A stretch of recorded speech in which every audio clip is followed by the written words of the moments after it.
JBN, we keep you informed. I am Michelle Jones, and in the news, accused gangster cops pointed out at ID parade. Two police constables were taken into custody last Friday on suspicion that they are part of a criminal gang based in Clarendon have been identified by a witness, their attorney has confirmed. Their names are being withheld because they have not been formally charged with any crime. But Vincent Wellesley, the lawyer for both cops, says he expects that his clients will soon face criminal charges. He declined to discuss the possible charges. They were pointed out, he said of the identification parade conducted in Kingston yesterday.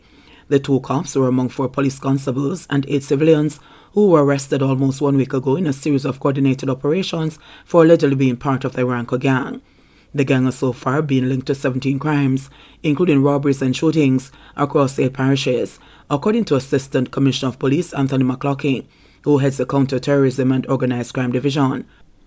One of the constables, believed to be the son of a high-ranking police officer, has already been released. His attorney Oswest, Senior Smith, confirmed. Senior Smith said that he has not been able to secure anything in writing from the police, setting out the allegations against his client. The police have said the cop was released because the witness has refused to cooperate. The attorney said investigators have indicated that they want to conduct a question and answer session with his client probably in another couple of weeks or so. It sounds more like an exit interview, if you ask me, he said. Another constable suspected of being part of the gang fled the island and remains on the run, police officials have confirmed. A civilian who turned himself into police investigators on Saturday was released yesterday, law enforcement sources have confirmed. Constable Tafara Silvera, the alleged gang leader, has been jailed since last June when he was arrested in full uniform in front of stunned colleagues at the Hunts Bay police station in St. Andrew. Silvera and 2 civilians, Mark Bennett and Christopher Robinson, are awaiting trial on charges of conspiracy to murder for allegedly plotting to kill a potential witness in a criminal case. Robinson and Bennett were apprehended, and another member of the gang was shot and killed in a police operation that foiled the alleged plot. St. James cops up in the Ante in crime fight, rattled by 2 triple murders, taking place days apart, that have rocked the parish. The police and security forces will be more visible in some St. James communities as of Thursday evening. A special operational initiative will commence, going forward with support from the military and other external agencies. We're just going to be up in the ante as it relates to some road policing initiative patrols, vehicular checkpoints, Assistant Commissioner of Police or Area 1 Clifford Chambers said. He said that while the entire parish will benefit, special attention will be given to areas deemed highly volatile. These include the sites of 2 triple murders in Norwood and Rose Heights. On Tuesday night, gunmen struck in the Matthews Lane community of Rose Heights, leaving 3 dead men in their wake. The 3 have since been identified as 22-year-old Javon Dove, an airport worker, 20-year-old Kirk Taylor, and Roman Warlock. They're all from Matthews Lane. That incident came 3 days after 22-year-old Damian Minto, 24-year-old Lenroy Martin, and Delano Spence all died after gunmen attacked the Worker Drive community in Norwood. ACP Chambers said investigations have determined that both incidents were acts of reprisal. The most recent incident in Rose Heights, he said, may be gang-related. It has a gang undertone. It's in direct reprisal to an incident that previously happened, said Chambers. The shooting is believed to be linked to the murder of 26-year-old Michael Dillon, otherwise called Alex, of Bucktoe Lane in Salt Spring, who was shot and killed in Mount Salem early in the day, about 10:20 a.m. The incident in Norwood, Chambers added, involved a man who was on a mission to avenge his brother's killing. The genesis of the one in Norwood was lottery scamming, and they went after a person but instead killed the brother, who was in Westmoreland but came to St. James. That was the 17-year-old. As a result of that, his brother went to avenge his killing, and that brother himself got killed in the process along with 2 other persons from the location which they attacked, he said. The 17-year-old referenced by Chambers has been identified as Devonta Lindo, who was killed in Cherry Gardens, Norwood on Friday night. Since the start of the year, the parish of St. James has recorded 59 murders, the most in the police division.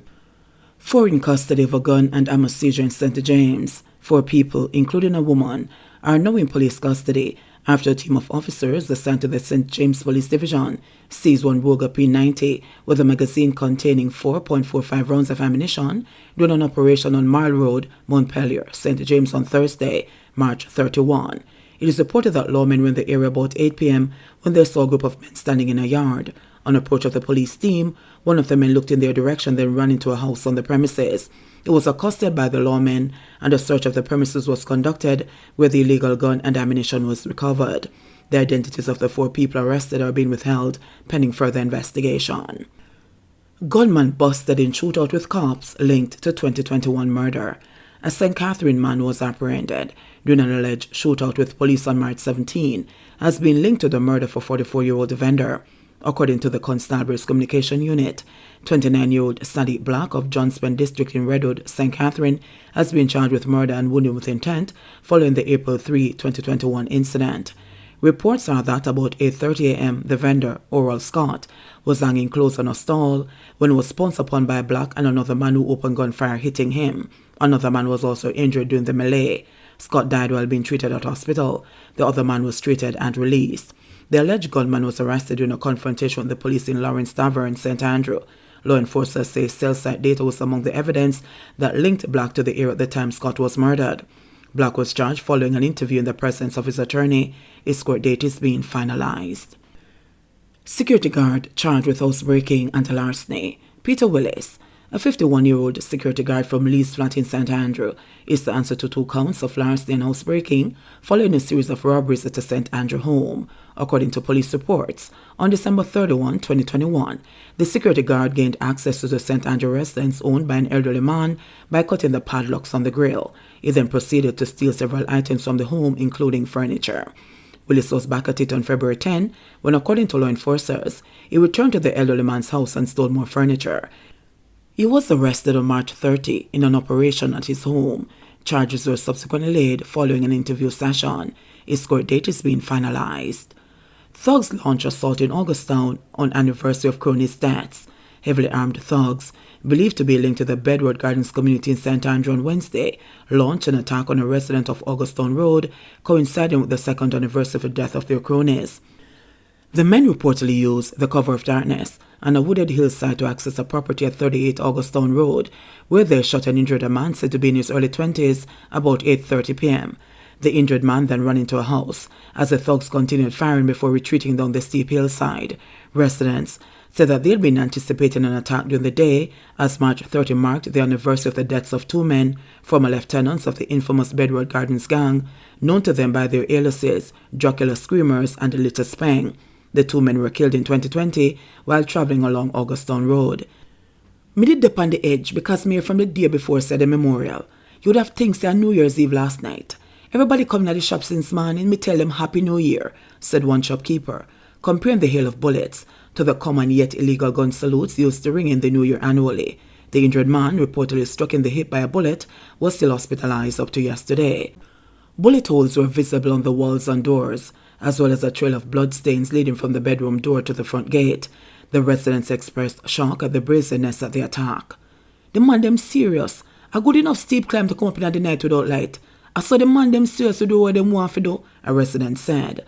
Another member of the community expressed concern that the attackers seemed to have marked their target, as no other person was being dragged into the conflict. Them not just fire wild shot by anybody. Them go for who them a go for. That is what I say in the killings about here. To the amount of man who come last night and the people in the road, if them wanted to kill, it would have been a massacre, the resident said. Before the shooting, the thugs reportedly confiscated an elderly resident's phone before placing the device on airplane mode and returning it. Then pulling her at him face and tell him, "Don't move, you're good," a resident said. Papine Division Counsellor Venetia Phillips yesterday said that despite the recent lifting of COVID-19 nightly curfews, residents of Augustown have been unable to enjoy nightlife. I was hoping that the people of Augustown would have been able to breathe. I'm still hoping to get to the root of what's happening there. I was in touch with the police while I was there, and I've been speaking to the citizens to get a better understanding, Phillips said. I'm only too familiar with Augustown that when you hear a story in this instance, you have to test and try the information that you get to ensure that those who are responsible don't spread propaganda and send you in another direction, the councillor said. Phillips said that she had no facts to support claims that the attack was tied to the anniversary of the death of the 2 men in 2020. Jamaica reports 29 new COVID-19 cases, 1 death. Jamaica on Thursday reported 29 new cases of COVID-19, bringing the total number of confirmed cases reported on the island to 128,786. According to the latest statistics from the Ministry of Health and Wellness, the country also reported one more virus-related death. The death toll since the start of the pandemic now stands at 2,889. Of the newly reported cases, there were 15 females and 14 males, with ages ranging from 1 year to 71 years. The cases were recorded in St. Anne 11, Kingston and St. Andrew 5, St. James 4, St. Mary 3, St. Thomas 2, Clarendon, St. Catherine, Westmoreland and Hanover 1. Meanwhile, the latest death is of a 79-year-old male from Westmoreland who died in September 2021. The country also recorded 78 new recoveries, bringing the total number of recoveries to 81,207. The country's positivity rate now stands at 3.8%. JBN, we keep you informed. Please remember to subscribe, like, share, leave us a comment, and click the notification bell to receive our daily news items.